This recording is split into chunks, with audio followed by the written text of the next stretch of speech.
Hello guys, welcome back to Care Gaming Tamil.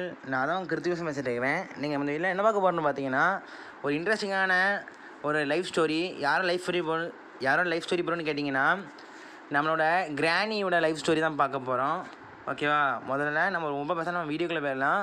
ஓகேவா? நம்ம வீட்டில் பார்த்தீங்கன்னா கிராணியோட நேம் அதெல்லாம் பார்க்க போகிறோம். நம்ம லைஃப் ஸ்டோரியை பார்க்க போகிறோம். இன்ட்ரெஸ்டிங்காக இருக்கும். உங்கள் ஃப்ரெண்ட்ஸ் அண்ட் ஃபேமிலிக்கு மறக்காமல் ஷேர் பண்ணுங்கள். அதுக்கு அந்த வீடியோ பார்க்குவாங்க. ஓகேவா? ஓகே, இப்போ நம்ம வீடியோக்குள்ளே போயிடலாம். முதல்ல கிராணி யாருன்னு பார்த்தீங்கன்னா, கிராணி வந்து ஒரு சாதாரண பொண்ணாக தான் இருந்தாள். ஓகேவா? அவள் வந்து அவளோட டீனேஜ் வரைக்கும் ஒரு சாதாரண பொண்ணு தான். ஆனால் அவளோட அம்மா வந்து ஒரு ஸ்பிரிச்சுவல் லேடி, அதாவது சூனியக்காரின்னு சொல்லுவாங்க. விச் அவர் சூனியக்காரி. அவள் வந்து திடீர்னு காட்டுக்குள்ளே போயிட்டு சூனியம், ஏதாவது அந்த டார்க் ரிச்சுவலை தான் பண்ணிடுவாளாம். பண்ணோன்னே இது ஊர் மக்களுக்கு தெரிஞ்சு போச்சு. ஊர் மக்கள் தெரிஞ்சு அவங்க சும்மா இருப்பாங்களா? அவங்க வந்து கிராணியோட அம்மாட்ட வந்து எவ்வளோ பேசி பார்த்துக்காங்க, இப்படி பண்ணாதான் நம்ம ஊருக்கு இது வந்து ரொம்ப பெரிய கேடாரும் பேசி பார்த்துக்காங்க. பட் கிராணியோட அம்மா கேட்கல. அவள் பண்ணி ஒரு இதில் சாத்தன் கூட அவளே மிங்கில் ஆகிட்டா. அவள் ஒரு நாள் ஒரு மிஸ்டேஸான வேலை அவள் வந்து மாயஜலம் ஆகிட்டா. எங்கே போனான்னு தெரியலையா. அதுக்கப்புறம் பார்த்தீங்கன்னா ஒரு நாள் கிராணியோட கண்ணுக்கு மட்டும் தெரிஞ்ச உடனே அவளுக்குள்ளே இருந்த அந்த ஒரு புதிய உடம்பை தேடி இருக்குது. அதனால தான் கிராணிக்குள்ளே அந்த சாத்தன் போயிட்டு போன பார்த்தீங்கன்னா கிராண்ட்பா இவர் வந்து கிராணியோட புருஷன் தான். இவரும் வந்து ஒரு நல்லா தான் இருந்தார். இவருக்கும் பேய் பிடிச்சிட்டு கிராணி மூலமாக.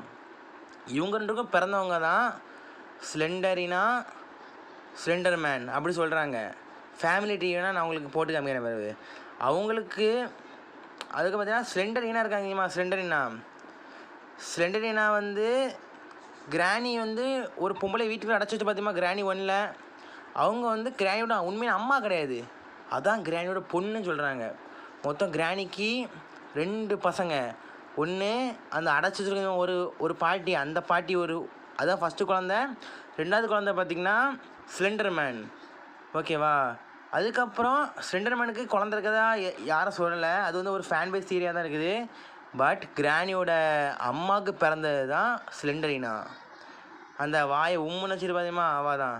இப்போ அந்த ஃபோட்டோவில் பார்த்தா தெரியும். இது யாரும் சொல்கிறேன், இது முக்கியமான கேரக்டர் தான் இந்த ஃபோட்டோவில் இருக்கிறது. அதாவது ஸ்லெண்டரினாக்கும் இன்னொருத்தன் கல்யாணம் ஆகுது. அந்த கல்யாணத்தில் பிறந்தது தான் அந்த ஃபோட்டோவில் இருக்கிறவன். அதாவது நம்ம வந்து நம்ம வந்து கிரானைட் வந்து ஒரு வித்தியாசமாக ஜண்டு நம்ம வந்து குத்தி கொள்ளுவோம்ல, ஒரு சுட்டு கொள்ளுவோம்ல, நம்ம அந்த சைடு போவேன், ட்ரென்ச்சுக்கு அந்த சைடு போவேன். அதுன்னு சொல்லுது பாருது. எனக்கே இது கேட்கும்போது ரொம்ப ஆச்சரியமாக தான் இருந்துச்சு. என்னடா இப்படிப்பட்ட ஒரு ஹிஸ்ட்ரியாடா இது வச்சுருந்து. ஆனால் கிராணி வந்து ஃபர்ஸ்ட் ஆஃப் ஆல் ஒரு மிடில் கிளாஸ் ஃபேமிலியில் பிறந்தாங்க. அவங்க அம்மா வந்து ரொம்ப சூனியம் அந்த மாதிரி சம்மந்தப்பட்டதுனால அந்த எனர்ஜி வந்து கிராணியை போய் பிடிச்சிட்டு, அவங்க அம்மா ஒன்றும் செய்யலை, கிராணியை போய் பிடிச்சிட்டு. கிராணியை பிடிச்ச உடனே தான் கிராணியும் கிராண்ட்பா எல்லோரும் இப்படி ஆகி அவங்க ஃபேமிலி ஃபுல்லாகவே ஒரு க்ரூஸ்டு ஃபேமிலி, ஒரு சபிக்கப்பட்ட குடும்பம்னா அது கிராணியோட குடும்பம் சொல்கிறாங்க. இதாவது பார்த்தீங்கன்னா இது வந்து ஜார்ஜியானான்னு ஒரு நாட்டில் தான் இது உண்மையாக நடந்திருக்கான்.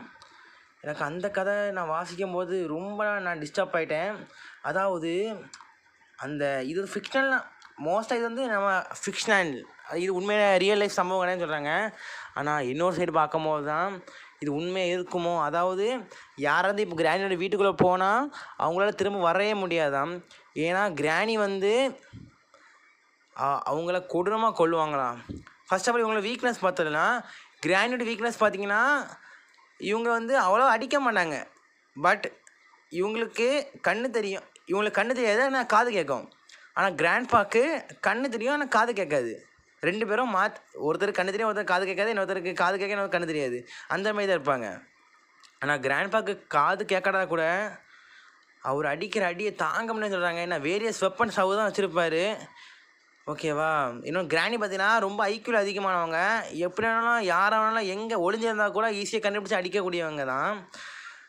இத்தனை நான் அந்த வீடியோ முடிச்சுக்கிறேன். உங்களுக்கு கிராணியோட பார்ட் 2 வீடியோ வேணும்னா மறக்காமல் கமெண்ட் பண்ணுங்கள். ஓகேவா? அந்த வீடியோ பிடிச்சா மறக்காமல் உங்கள் ஃப்ரெண்ட்ஸ் அண்ட் ஃபேமிலிக்கு ஷேர் பண்ணி விட்டு போங்க. இன்னொரு வீடியோ வந்து உங்களுக்கு பார்க்குற வரைக்கும் உங்களை விடம் பெறுவது உங்கள் கேஆர் கிருத்திக். Bye guys.